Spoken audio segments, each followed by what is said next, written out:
वरिष्ठ बीजेपी नेता और हरियाणा के गृह एवं स्वास्थ्य मंत्री अनिल विज ने केंद्रीय कृषि मंत्री नरेंद्र सिंह तोमर को पत्र लिखते हुए कृषि कानूनों के खिलाफ आंदोलनरत किसानों से फिर से वार्ता शुरू करने की अपील की है। विज ने हरियाणा में बढ़ रहे कोरोना वायरस के मामलों पर चिंता व्यक्त करते हुए लिखा कि हजारों किसान हरियाणा की सीमा पर बैठे हुए हैं, उनसे दोबारा वार्ता शुरू कर इस मामले को निपटाया जाना चाहिए। अनिल विज को चिंता है कि जिस तरह से कोविड-19 लगातार अपनी जड़ें पसार रहा है, ऐसे में अगर किसी किसान आंदोलनकारी को यह वायरस अपनी चपेट में लेगा तो एक बड़ा कोरोना ब्लास्ट प्रदेश की सीमा पर हो सकता है। विज ने अपने पत्र में एक बार फिर तीनों कृषि कानून पर किसान संगठनों से बातचीत शुरू करने के लिए केंद्रीय कृषि मंत्री नरेंद्र सिंह तोमर से आग्रह किया है।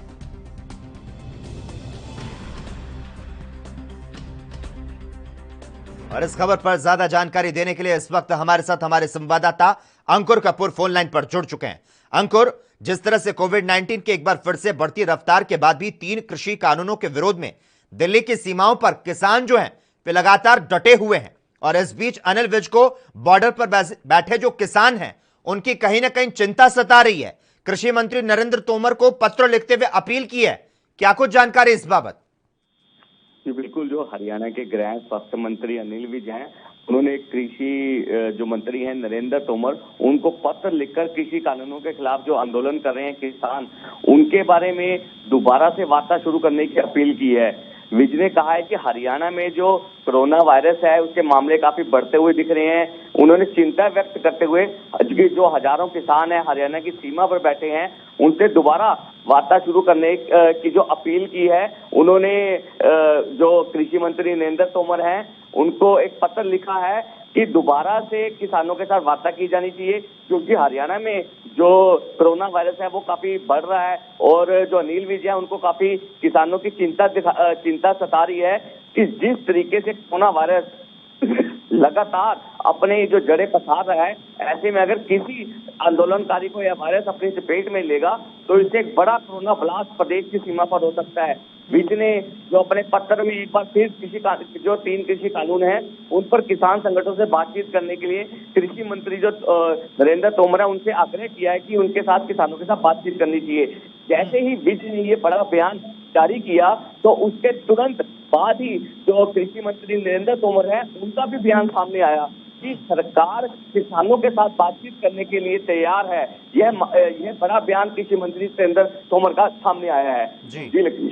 अंकुर, जिस तरह से आपने यहां पर बताया कि हरियाणा के गृह मंत्री अनिल विज हैं, उनको कहीं ना कहीं चिंता सताने लगी है कि कहीं ये किसान कोरोना की चपेट में ना आ जाएं। उन्होंने किसानों के साथ एक बार फिर से बातचीत करने की जिस तरह से वकालत की है, और उसके बाद में जिस तरह से आपने यहां पर बताया कि कृषि मंत्री ने इस पर अब बयान भी दिया है, तो क्या जरूरत पड़ गई कि अनिल विज को इस तरह की वकालत करनी पड़ी? क्या केंद्रीय कृषि मंत्री नरेंद्र सिंह तोमर को यह बात नहीं पता है क्या? जी बिल्कुल, अगर हम बात करें हरियाणा के जो आसपास के सटे एरिया हैं जैसे कि दिल्ली है और जो पंजाब है, वहां पर नाइट कर्फ्यू शुरू हो गया है। जो कोरोना के काफी जो मामले हैं वो सामने आते दिखाई दे रहे हैं। अगर हम बात करें हरियाणा की तो हरियाणा में भी जो कोरोना वायरस है वो धीरे धीरे करके अपने पैर पसारता नजर आ रहा है, क्योंकि दिन भर अगर हम बात करें अलग अलग जिलों की तो हरियाणा में भी कोरोना वायरस बढ़ता हुआ दिखाई दे रहा है। तो एक तरफ जो अनिल विज हैं उन्होंने जो हरियाणा में जिस प्रकार से कोरोना बढ़ रहा है उन्होंने चिंता दिखाई दी है कि कहीं बड़ा कोरोना ब्लास्ट ना हो जाए प्रदेश की सीमा पर, कि दोनों तरफ से जो राज्य हैं, जो किसान पंजाब से आते हैं, इधर दिल्ली सटे में बैठे हैं और सीमा पर बैठे हैं, कि किसी प्रकार की कोई दिक्कत ना हो जाए। इसलिए उन्होंने यहाँ जो कृषि जो मंत्री हैं नरेंद्र तोमर है उन्हें चिट्ठी लिखकर आग्रह किया है कि किसी भी प्रकार का कोई दिक्कत ना हो जाए, इससे जल्दी से जल्दी जो किसान आंदोलन पर बैठे हैं उनका निपटारा किया जाना चाहिए। उनसे बातचीत का जो दौर है वो दोबारा से शुरू किया जाना चाहिए। चलिए, अब उम्मीद जताई जा सकती है कि किसानों से बातचीत का जो सिलसिला है वो दोबारा से शुरू हो पाएगा, किसी तरह का कोई समाधान निकल पाएगा ताकि जो बॉर्डर पर जमावड़ा लगा है उसे हटाया जा सके। धन्यवाद अंकुर तमाम जानकारी देने के लिए। देश दुनिया की खबरों के लिए एएनबी न्यूज को सब्सक्राइब करें और बेल आइकन दबाएं।